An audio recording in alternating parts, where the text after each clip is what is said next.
कहानी की शुरुआत होती है एक साइंटिस्ट से जो कोई एक्सपेरिमेंट कर रहा था। कुछ देर बाद उसने एक अजीब सा कीड़ा अपने शरीर में डाल दिया और अचानक ही उसकी आंखें नीली हो गई। इसके बाद हम लैंग जुंग नाम के एक डिलीवरी वाले को देखते हैं जो रात को सामान पहुंचाने जा रहा था और तभी उसने खबर सुनी कि यांग नाम की एक खिलाड़ी अचानक लापता हो गई है। इस महीने पूरे 5 लोग ऐसे ही शहर से गायब हो गए थे और तभी लैंग जुंग को अपने अंकल जोंग का फोन आया और उन्होंने लैंग जुंग को उसके जन्मदिन की बधाई दी। फिर उन्होंने बताया कि उन्होंने लैंग जुन के घर के बाहर उसके लिए एक केक भिजवाया, पर कुछ ही समय बाद लैंग जुन को रास्ते में उल्टा हुआ ट्रक दिखाई दिया।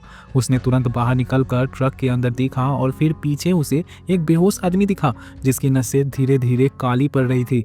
लैंग जुन उसकी मदद करने आगे बढ़ा लेकिन अचानक वही कीड़ा लैंग जुन के शरीर में घुस गया और तभी उसका शरीर भी अजीबोगरीब तरीके से बदलने लगा।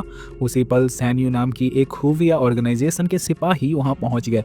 उनकी लीडर एक लड़की थी और उन्होंने फौजियों को लैंग जुन को पकड़ने का हुक्म दिया, लेकिन तभी लैंग जुन एक बहुत बड़ी भेड़िया में बदल गया और उसने फौजियों पर हमला कर दिया। फौजियों ने धुआंधार गोलियां चलाई लेकिन लैंग जुन पर कोई असर नहीं हुआ। आखिरकार सभी फौजियों को मारकर वो कैप्टन की ओर बढ़ा, लेकिन तभी कैप्टन उस पर एक हरी गोली चला दी और लैंग जुन थोड़ा हल्का पड़ गया। फिर वो मौका देखकर समुद्र की ओर भाग निकला। सुबह वो जैसे तैसे घर पहुंचा तो उसकी हालत काफ़ी ख़राब थी। उसने तुरंत जानवरों की तरह खाना खाना शुरू कर दिया, लेकिन जल्द ही इतना खाना खाने की वजह से उसे उल्टी हो गई और तभी उसने खुद को शीशे में देखा तो उसे भेड़िया दिखाई दिया। वो काफ़ी डर गया और फिर बाथरूम में लेटकर सो गया।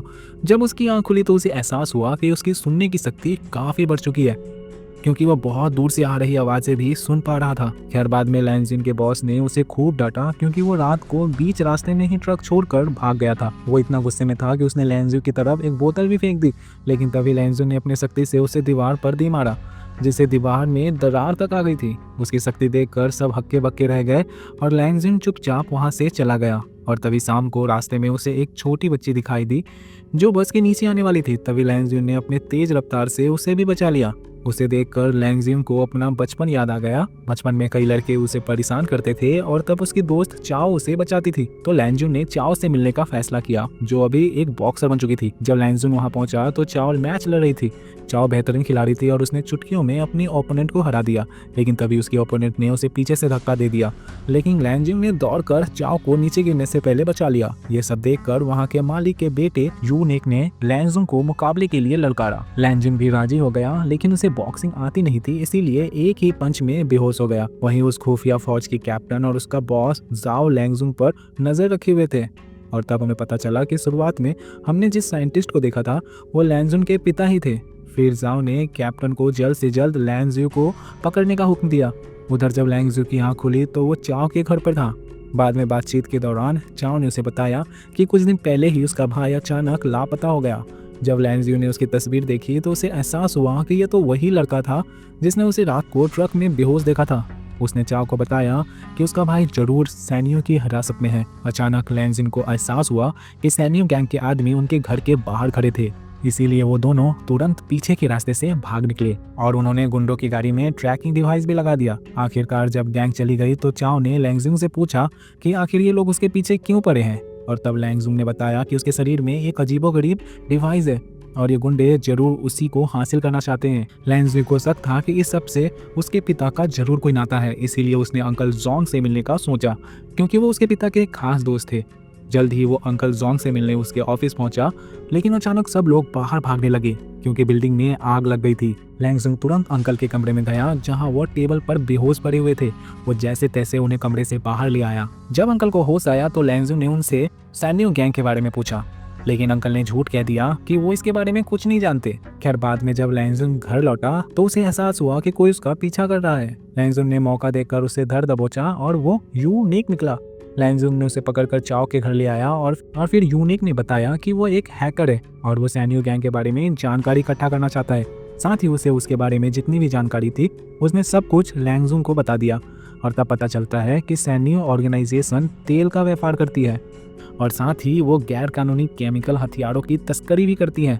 यूनिक ने बताया कि लैंग जुन के पिता और अंकल जोंग दोनों पहले सैन्यू गैंग के लिए कोई जेनेटिक डिवाइस बनाने का काम कर रहे थे।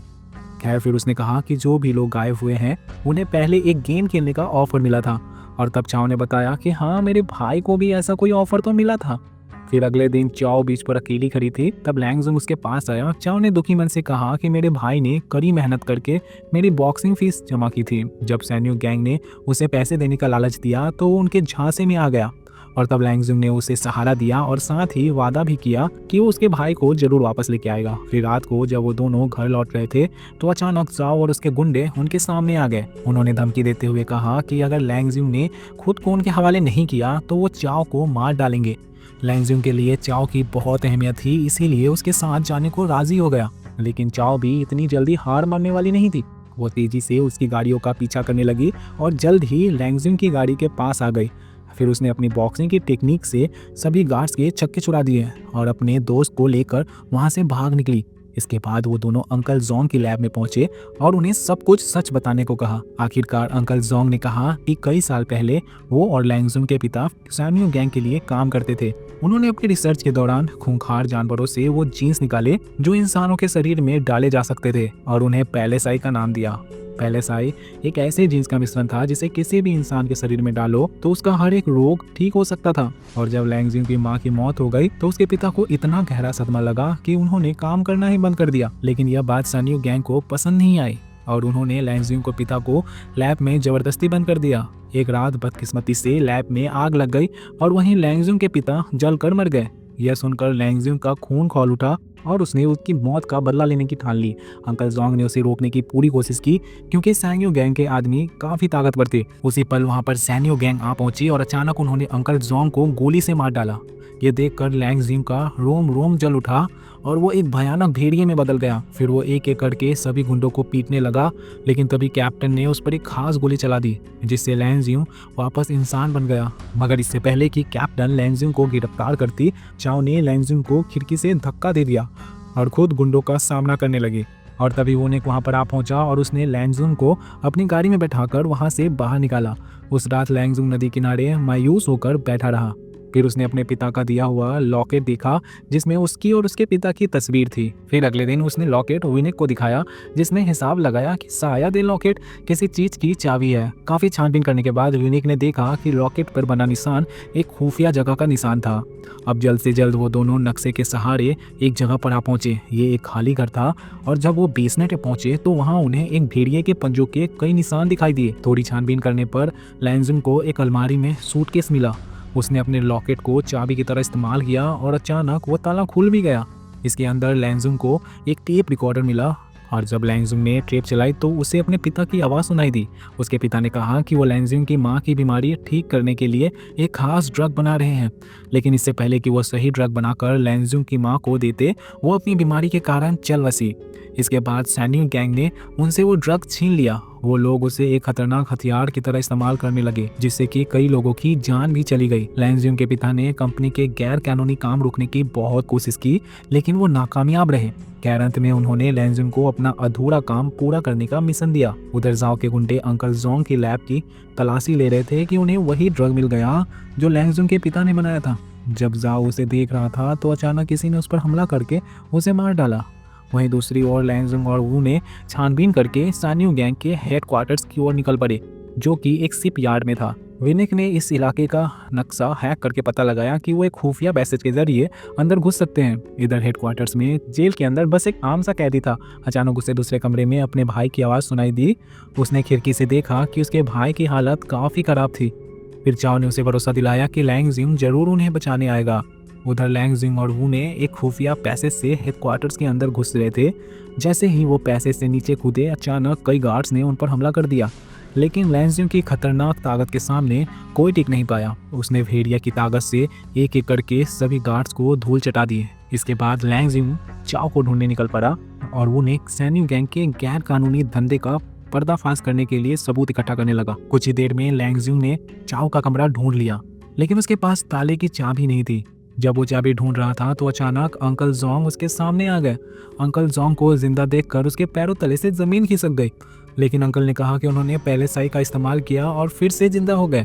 और तभी अचानक स्क्रीन पर एक वीडियो चलने लगी जिसमें अंकल जोंग और लैंगजुंग के पिता के बीच बहस हो रही थी। और तभी ये खुलासा हुआ कि अंकल जोंग सैन्यू गैंग के साथ मिलकर केमिकल हथियार बनाना चाहता था, लेकिन लैंगजुंग के पिता इसके लिए राजी नहीं हुए। और तब अंकल जोंग ने गुस्से में आकर लैंगजुंग के पिता को कमरे में बंद करके आग जला दी। ये देखकर लैंगजुंग को एहसास हुआ कि ये सबके पीछे अंकल जोंग का हाथ था और अंकल जोंग का पर्दाफाश हो चुका था, इसीलिए उसने भेड़िए का रूप लेकर लैंगजुंग पर हमला कर दिया। और तभी लैंगजुंग भी भेड़िए में बदल गया और दोनों में भयंकर लड़ाई शुरू हो गई। उधर वू नेक ने ताले की चाबी ढूंढकर चाओ और उसके भाई को आज़ाद कर दिया। चाओ ने रोते हुए अपने भाई को गले लगा लिया और फिर उसे तुरंत भाग जाने को कहा। फिर वो खुद लैंगजुंग की मदद करने के लिए निकल पड़ी। उधर अंकल जोंग भेड़िया के रूप में लैंगजुंग पर भारी पड़ रहा था और तभी चाओ पीछे से उस पर कूद पड़ी और रस्सी से उसका गला घोंटने लगी। लैंगजुंग ने भी मौका देखकर रस्सी खींच दी, जिससे अंकल जोंग हवा में लटक गया। फिर चाओ ने बिजली की तार उठाई और जोंग को बिजली का जोरदार झटका देकर मार डाला। अंत में हम लैंगजुंग को वॉर ऑफ फेयरवुल्फ नाम की किताब पढ़ते हुए देखते हैं और तभी टीवी पर खबर आई कि सभी लापता लोग मिल गए और सैन्यू गैंग के गैर कानूनी कामों का पर्दाफाश हो गया। अगर वीडियो पसंद आई तो वीडियो को लाइक कर देना, चैनल को सब्सक्राइब कर देना। मिलते हैं अगले वीडियो में।